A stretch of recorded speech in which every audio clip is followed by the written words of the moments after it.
Hey folks, it's Maxie here and welcome to another TEW2020 video. Join us today for some dynamite action as we continue on the road to Double or Nothing. Today's show is quite similar. It's based on a lot of angles that really start to put together key components of our Double or Nothing card, but hopefully it's one of those shows that gives us something long term. It's a gamble of a main event. No Cody Rhodes in it, no Young Bucks, no Lucha Bros. So really putting faith in some other workers. So hopefully you enjoy what you see as we are ever closer to that semi-main event, you could say. Premiere show of the year after All Out. Let's do it. Let's see how the show goes down. So we are at the DCU Centre, one of our lowest attendances in a little while, just 10,722, but an area we don't usually frequent. Through our dark matches, Will Ospreay defeats John Silver in 12:43 with a Stormbreaker. A 69, Johnny Hungy was off his game.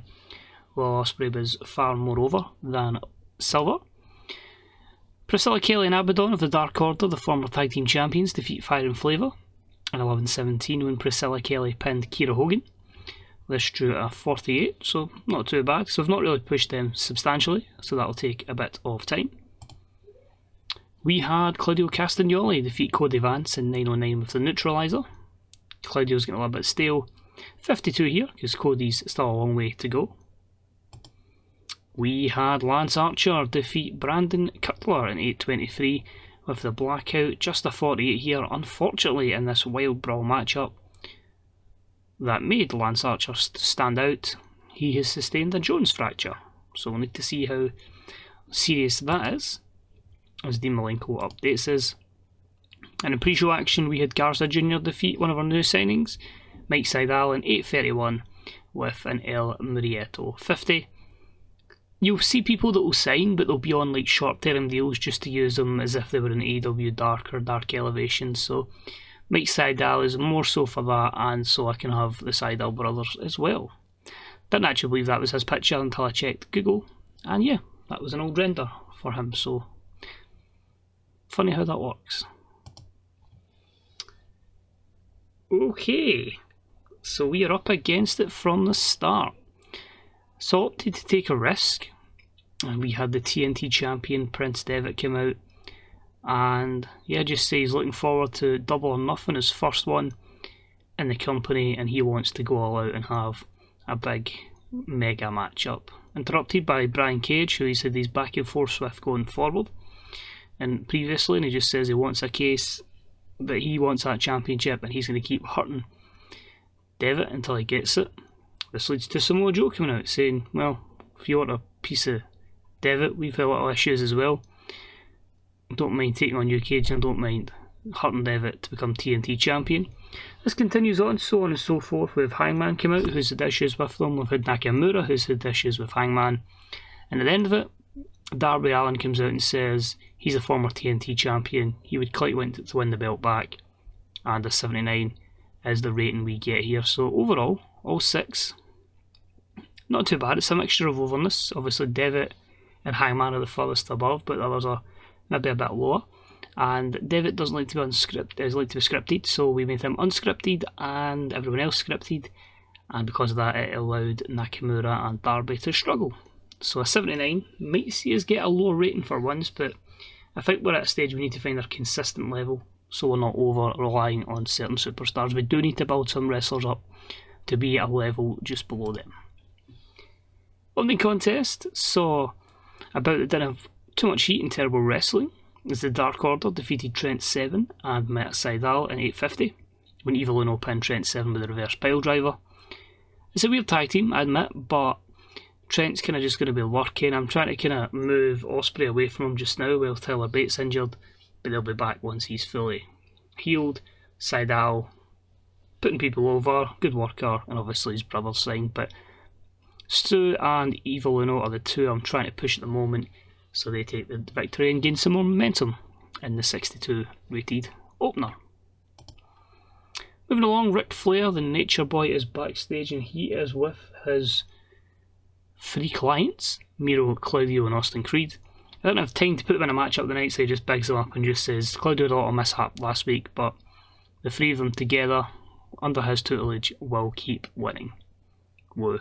And that was a 70. It was the most least enthusiastic woo ever. Extremely short matchup with Hikaru Shida defeat Shayna Baszler in 4:44 with the quick cradle. This gathered a 43. Now you're wondering why a 43 when it's a 50 for Shida and a 66 for Baszler. Baszler wasn't happy in putting Shida over. She had to be kept strong. Obviously you limit your matchup going under 5 minutes. And made it our storytelling match of the day. So a shock victory there. To be explained as after the matchup, Shayna cuts a promo on Shida. So the purpose of what we've went for here is obviously Shayna Baszler's retiring, so I'm trying to get some of her overness onto other workers. Hikaru Shida is one half of the AEW Women's Tag Team Champions with Riho. So my mindset here is that Baszler is going to say she wants to bow out as a champion.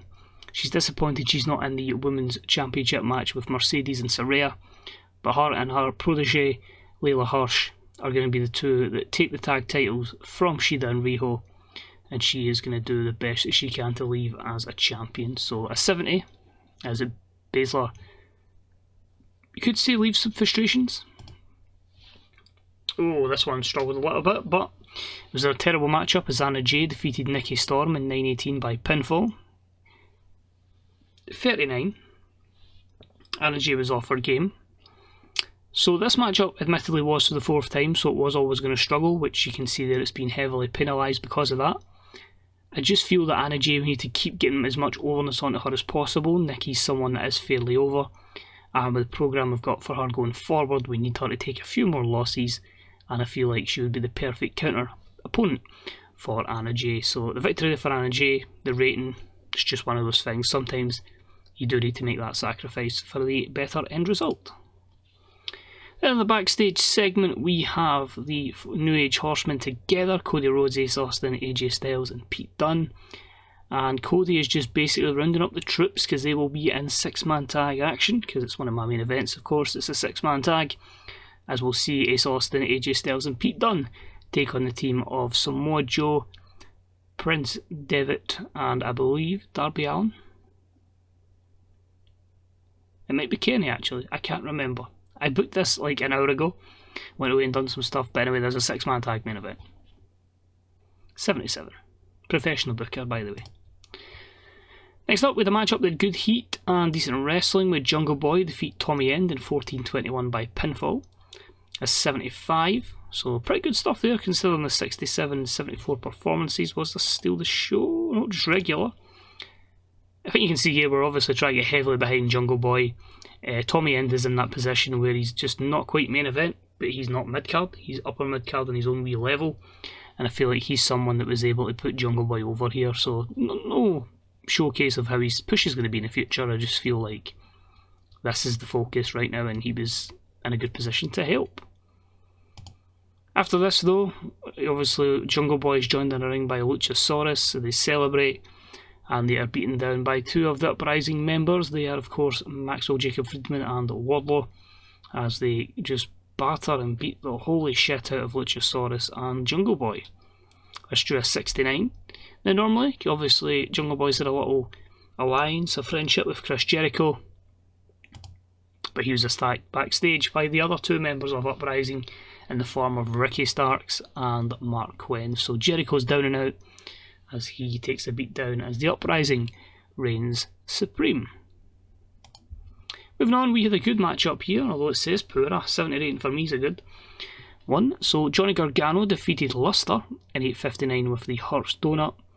A 73 for Johnny plays the 50 for Luster. So Lexi won't be too happy about that, and she cuts a few words. She won't be having her upcoming match with Johnny Gargano, but she heeds a warning to Johnny Gargano and basically saying, "You may have defeated one of my monsters in the form of Luster, but don't get in my way, don't cross me, because I've got a few monsters lurking in the background." There's a hint there, you'll know what I mean. 58. Next up, Hangman comes down to do some colour commentary. We are getting a lot of people that are getting gimmicks are getting stale as we enter, which would be our 2nd year, pretty much, actually. Yeah, I think we started June 2020 in real life and in this. because obviously when the game came out there was delays, and Gaz was one of the first ones to get some sort of playable mod out. So yeah, we will be in a situation where we will be 2 years in, so a lot of people getting a bit stale. So we'll see a lot of character changes over the couple of months. I don't know if I'm going to leave something up after Double or Nothing, or at Double or Nothing, because you can obviously make swears and turns there, or if we wait to All Out. But he's down to watch 2 of the men in that segment earlier on. Or one of them, sorry, and one man that's obviously in his posse. Forgetting the other 2 men I'll feature later on, you'll see that. But about the featured a decent reaction from the crowd in subpar wrestling. Shinsuke Nakamura defeats Shawn Spears in 6:42 with a cross arm lock. I'm happy with that. 70, 76, 51. Spears being a solid hand. Nakamura showcase not just get good knees, vicious kicks. He's a good damn specialist at the old arm locks. So the 2 men that we mentioned that were in the matchup, and worryingly we've not had a promo segment over 80, so we are girl has popped today, but that's cool, we're building some stars up.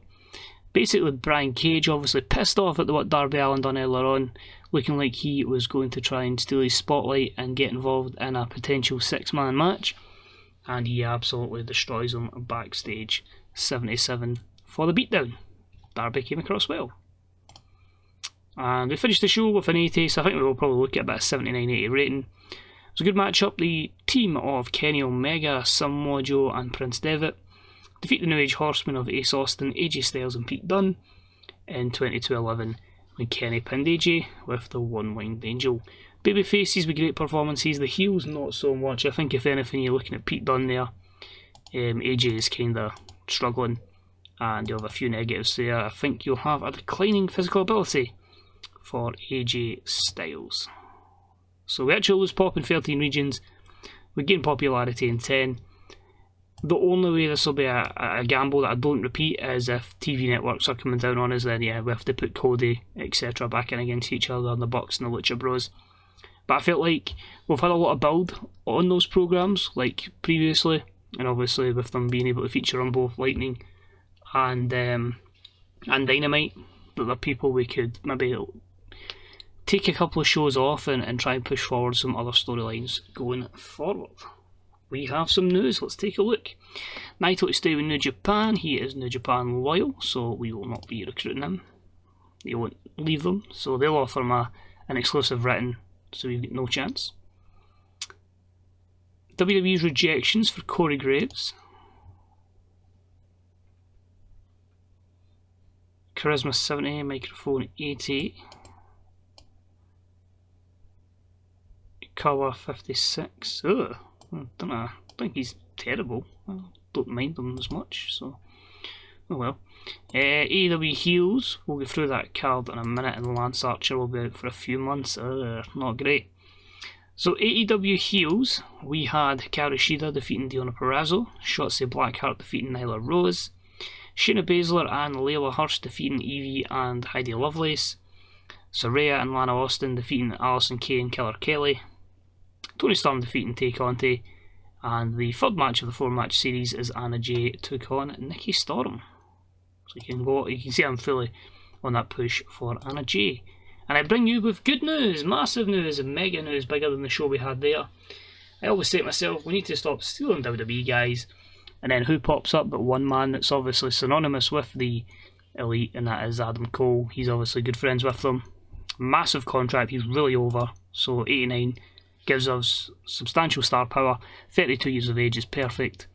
So he'll be signing on a £210,000 per month contract. 6 years deal. At the moment he's going to get down as a heel. I do not know how he'll be, but that debut will be of course after Double or Nothing anyway. This one, Rey Mysterio, is a little bit different, and we'll show you that. It's a handshake deal for 3 months. It's just $1,600 per show, and the reason for this is basically I just want to, that way you can get a mega match like Rey Mysterio versus somebody in some sort of fantasy matchup. So I kind of want to use them more so for just events, nothing major, but I just think like, it's the star attraction of this match is it's Rey Mysterio. So that's got him in for Double or Nothing.